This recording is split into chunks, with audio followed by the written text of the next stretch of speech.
Hello and good afternoon. This is Sam speaking.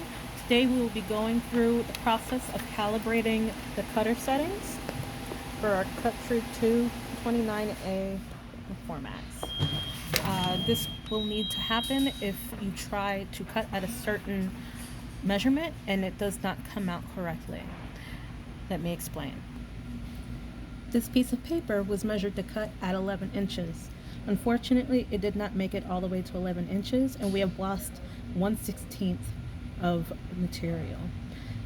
This is telling us that our cut calibration is off, and this is how we rectify it. From the main menu, we are going to go into Options. We are going to go into Calibration.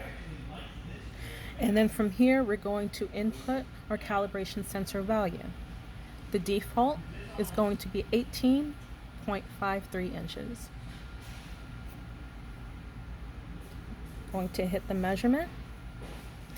We know that from this measurement, we are off by 1/16. And so we are going to have to do some math and either subtract or add 1/16 to this position. Here I'm going to enter 18.